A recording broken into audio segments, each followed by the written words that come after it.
Good afternoon, grasshoppers. It's Monday and it's cold, and Turkey Day's just around the corner. Um, I've been going over some of the quizzes for this chapter 9. What do we owe one another? Dilemmas of loyalty. And I wanted to share with you, for those of, and most of you don't have it done or started yet, but I wanted to share with you that what I'm not looking for is just for you to reiterate what the textbook says. I mean, I can read the textbook and you can read it. And what I'm looking for, where it says explain this, I want you to, share with me what the explanation is. And so I want you to be very sensitive to that. This particular chapter is not an easy chapter to read, and it it deals with some very difficult material. But I think that the author is very clear on some of this, and so I just want you to be sensitive to that. That I'm not over hammering people on their answers, but if you're just reiterating what the text is saying, then that's not what I'm looking for in some of these questions, especially where it argues to explain this or something of that nature. Um, the there are just so many examples in this. And one of the challenges that we have when we look at the Aboriginal situation that starts in, uh, I need you to think about the inherent racism that goes on there, and that as a moral fundamental dilemma that seems to transcend nations and time. Now, I will share with you that there is an argument that um, explains, I don't know that it legitimizes it, but it explains the notion of why people are racist.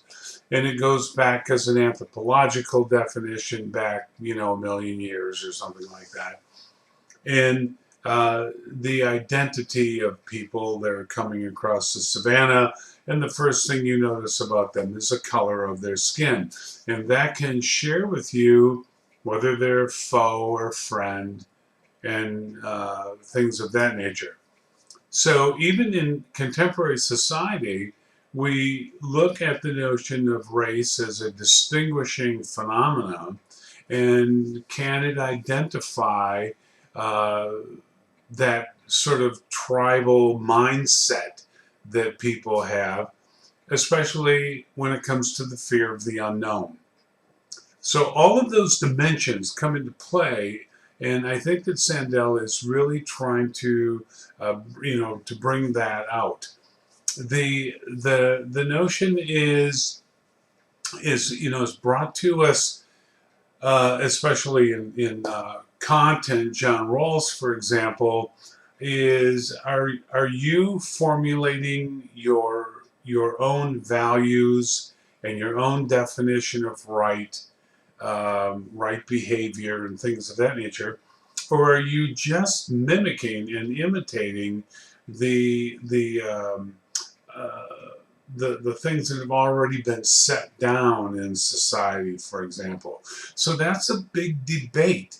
And that's a very important notion because it raises the notion of moral authenticity.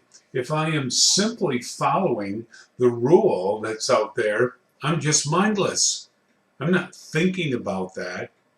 I am I'm doing what mom told me, or I'm doing what the law says, as opposed to I engage this behavior because it's the right thing to do. And so that's a very important notion in this chapter. The Some of the other examples, I like the one about should the government be neutral? Um, I'm not sure how the government can be neutral in some instances. We have situations going on now where knuckleheads are going out and attempting to kidnap the governor of Michigan and take her to Wisconsin and execute her. Should the government be neutral on that? We have to think about these things. When is the line? Where is a line where government needs to step in and say, look, that moral that you're adhering to is simply absurd, and we can't have that. Now, uh, some folks have argued that it's true that we don't have a universal morality in the sense of uh, how you define the good life is maybe different than how I define the good life, and we may even disagree on certain moral tenets. For example, adultery is not illegal. It's certainly immoral, but it's not an illegal phenomenon. And quite frankly, it's estimated that probably 70% of all married men commit adultery at some point in time in their marriage. And I think that Masters and Johnson's argued that about 55% of all women do the same thing. So there's that notion where we give lip service to adultery being immoral, but on the other hand, a significant number of the population engages in it. And that's not a new phenomenon. So that's where I'm trying to go with you in terms of do some thinking about this and interject your own thoughts in terms of how you resolve this. So that's one of the notes that I wanted to share with you on this particular quiz.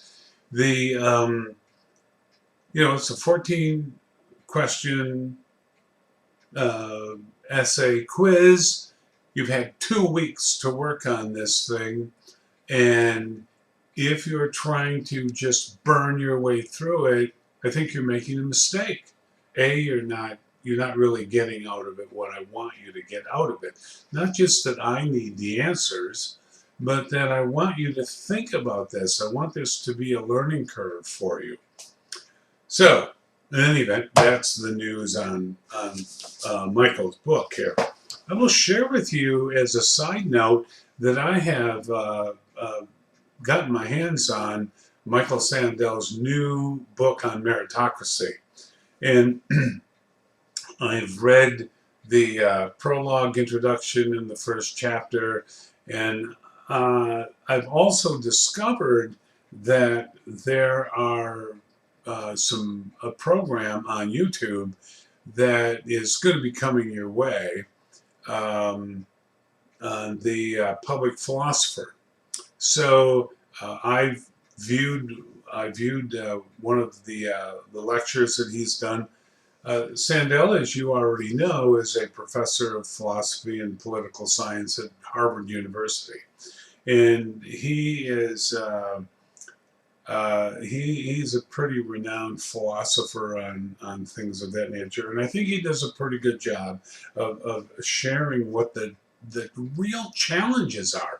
And I'm here to tell you something. You look out the window in the society that you're confronting, and what we have going on out there right now is some serious stuff.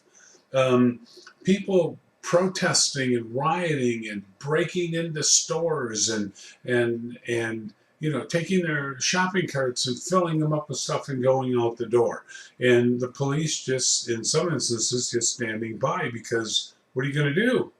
You've got 1,000 people in there doing this. Now, I only give you that example because it was on the news. It's not something that I just made up. And that becomes very problematic. We have this election fiasco that's going on now.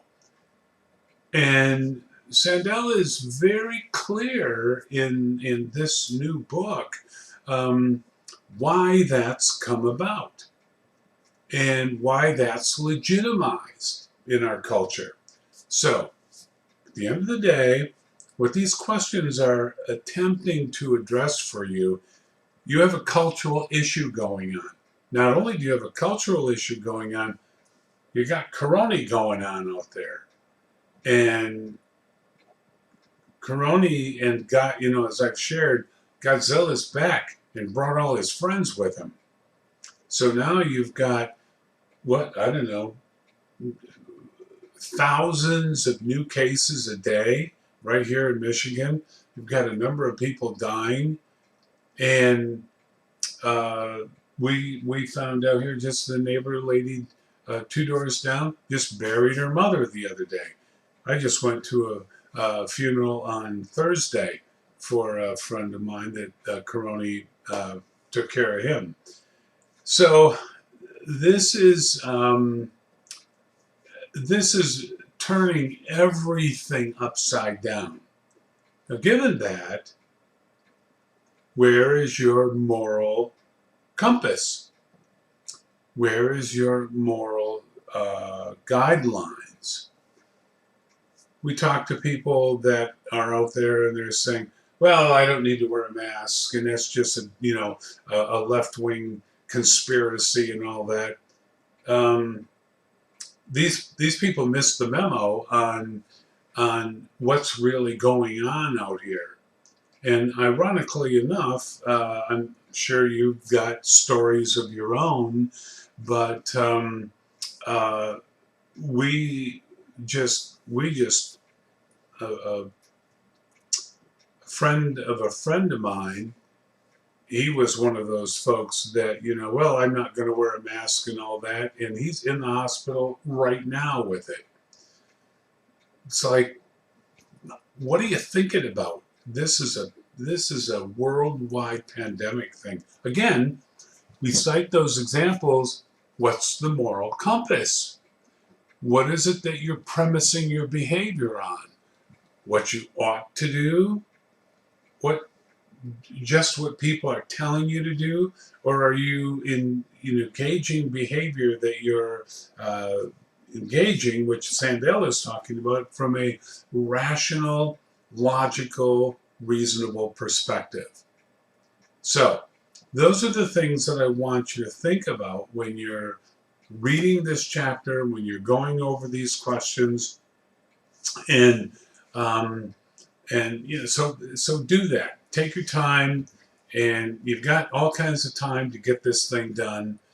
So, other than that, Turkey Day is coming up, and you know as well as I do that everybody's jumping out the window over Turkey Day in terms of should we get together, should we not get together, and you're just going to have to make decisions on your own. I know a number of you are probably going home for the holiday, and I just implore you, I beg you to please be careful.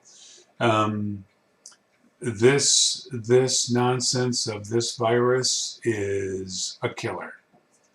Ironically enough, it was just in the paper yesterday. It was in the Grand Rapids paper yesterday. A 14-year-old girl just died from corona.